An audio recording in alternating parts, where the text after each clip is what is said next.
Sayaka Matsuoka. I'm a journalist. So I grew up in Greensboro, born in New York on the island in Manhattan, but raised in Greensboro.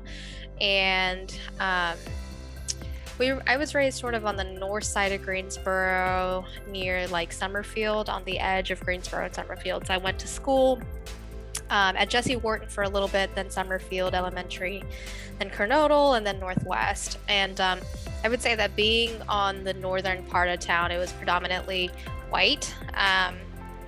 And so throughout most of like my elementary through high school, I feel like I was like, at least through elementary and middle school, I feel like I was like one of the only Asian kids in my class at any given time. Like I would see other Asians and we like knew about each other, but like I didn't see them that often. And so because of that, I think growing up, I didn't have like a lot of Asian friends.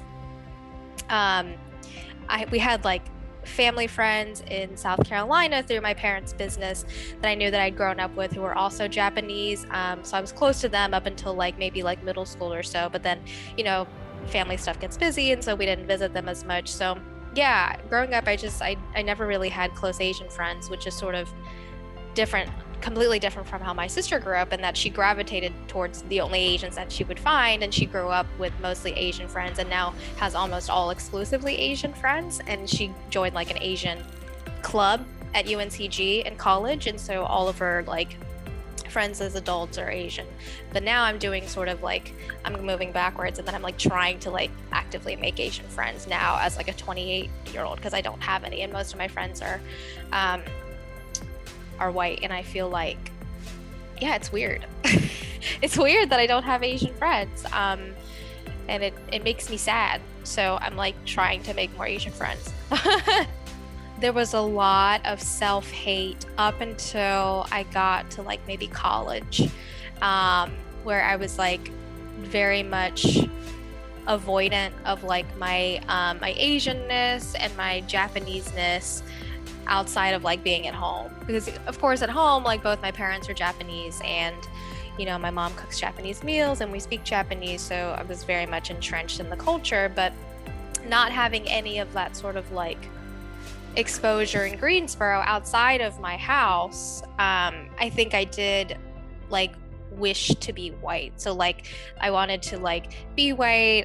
There was this girl I remember in high school that I tried to like copy. She was like the popular girl, like the Regina George of our high school. So like I bought like the same like butterfly clips that she had, or ones that looked like it, right, to try and like be her. And I think, you know, everybody wants to be the popular girl in high school, but I think a part of that was also that I just like truly really wanted to be white.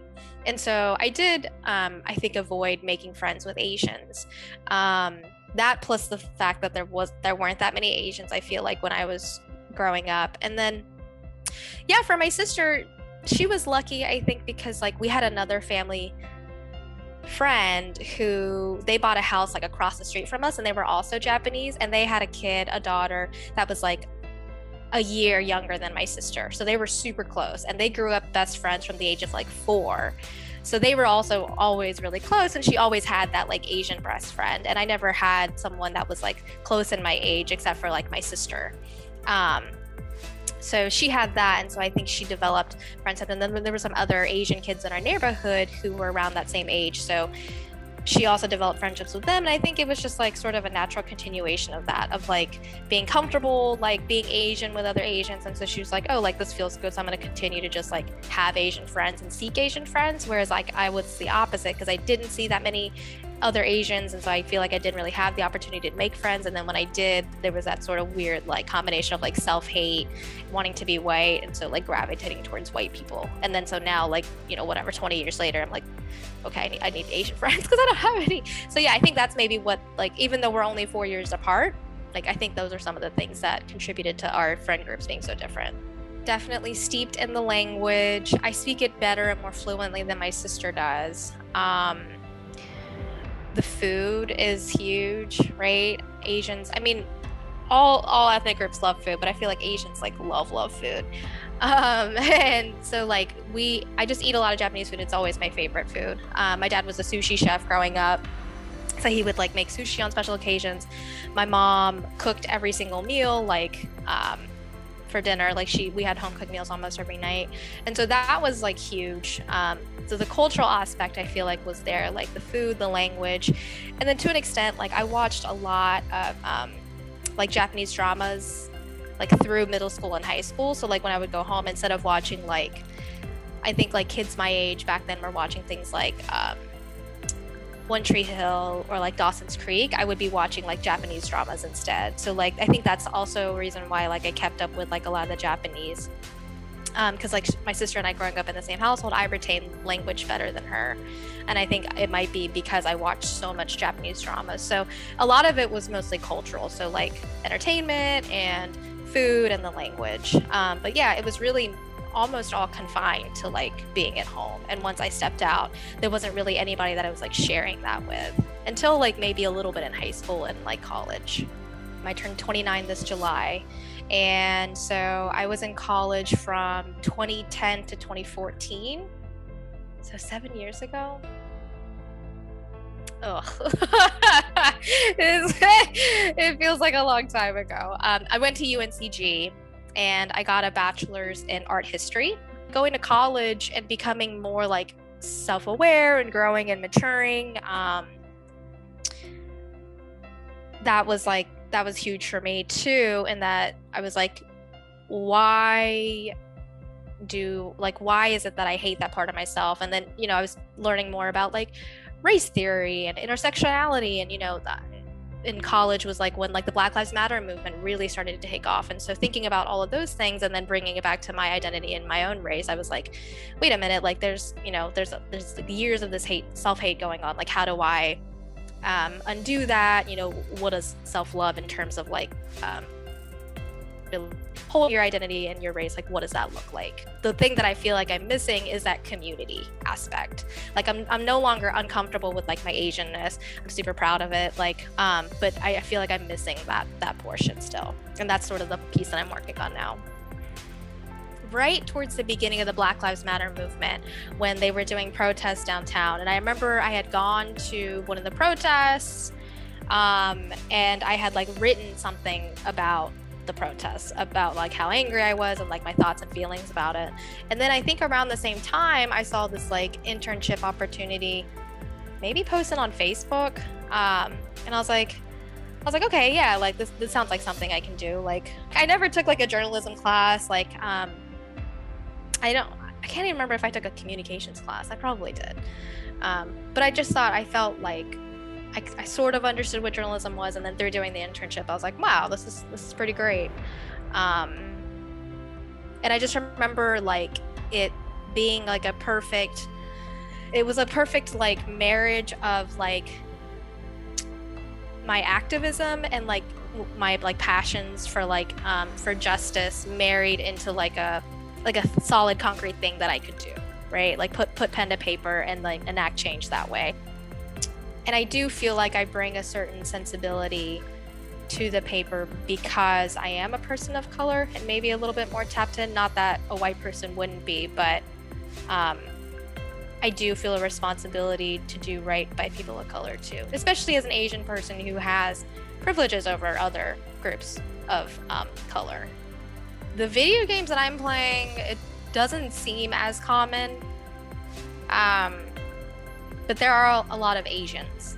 But again, it's like you can't really tell unless like, I mean, I don't know, like sometimes I can tell someone's Asian by like what they're saying, because I feel like Asians have like Asians of my generation have like a similar sense of humor, and we like watch the same memes, so like we'll say similar things. I'll be like, are you Asian? And they'll be like, yeah, are you Asian? But like we can't see each other, so we have to go based on voice. It's a little bit easier, I think, to tell who's a girl or not from like pitch level and stuff. And even that I don't want to assume, but yeah, females in gaming seems to be a little bit less common, although I think it's becoming more common, which is nice.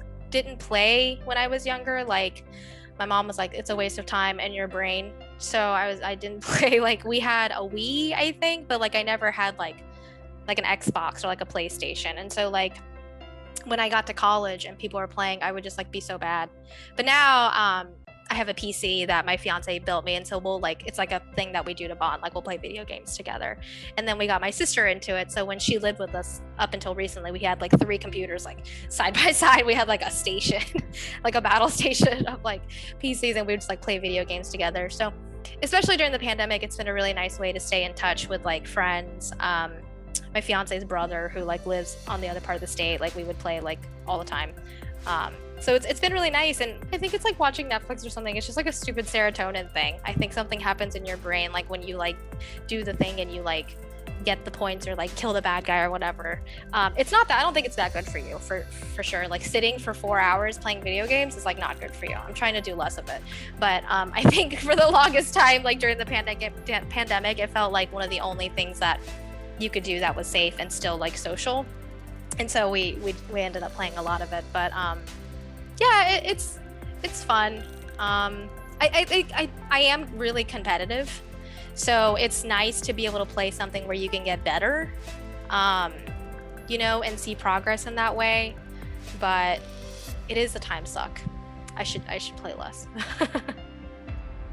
I think in this moment, and like to an extent Asian folks too, you know, until the attacks happened, I mean, it's hard to be that invested in something that's not affecting you directly, right? With like the Black Lives Matter movement and stuff like that. And so I think for a lot of Asians, when the Atlanta shootings happened, they became extremely engaged, and that's great. I mean, we should be, right? We should stand up for our own. Like, what does that look like living your day-to-day life? I'm concerned about like my parents who are a little bit older. If they go out to like the shops, like I don't want anybody to like, you know, do anything to them.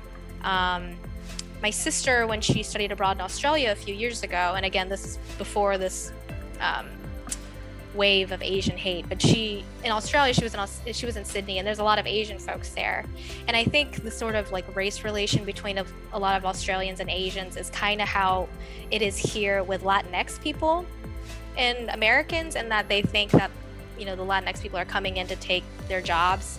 And so there's a lot of like, there's pretty strong anti-Asian sentiment in Australia. And she said that was the first time she ever blatantly was like faced racism, because she was like walking down the street and some white lady was like, go back to your country. And she was like, me? Like, are you talking to me? Because like, even growing up in the South, like, I don't think we ever experienced like blatant racism like that. And that might be because we're lucky.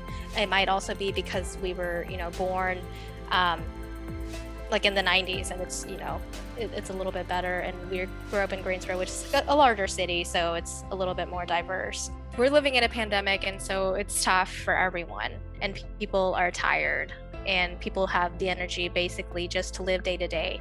But then I think about, you know, the people who are the frontline workers who have had to work throughout the pandemic and how they're predominantly Black or brown. You know, the people who are dying from the pandemic, who are and it's disproportionately affecting Black lives. And I just like, yeah, like we're all tired, but like it's hitting other people like a lot harder. So I don't know if that means like, I think it could be a lot of ways, like being civically engaged in politics. We have an elections coming up this fall. Yeah, like sharing on social media, that's good. If you are able-bodied, like speaking out at protests, I don't know, all kinds of things. Volunteering with, you know, groups that are aligned with, you know, whatever ideologies or activism that you. The other thing that I think is frustrating is that because I'm a journalist, it precludes me from doing a lot of the things that I would be doing if I wasn't a journalist, right? So that's why I believe that the passions and the activism that I have speak through my work and the things that I cover and how I cover them. I think my role is, you know, speaking out when I can, again, through my work, like covering issues and interviewing folks and sort of staying on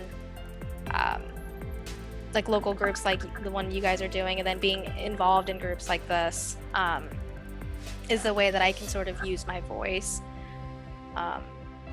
And then making sure to like connect folks too, who like are in the Asian community, and sort of saying like, hey, this thing is going on, or, you know, get connected with this. Like every email I get, it seems like I got one from like Yelp or something. They're like, support all these Asian businesses. And I've never seen anything like that before, you know? And so there's like, I think the hyper awareness and like want to push Asian representation a lot because it's like popular, and it's like part of like this like commodified woke culture, and it's good and I'm excited about it, but it shouldn't be like that should also come with like civic engagement and like passing anti-hate laws, you know what I mean? Like it's not just about representation. Representation is good, but like we need to push for more. It's not enough, and we shouldn't forget, and it shouldn't be like every time there's a tragedy we're like, oh yeah, like these people exist, like let's do like a month of this or that.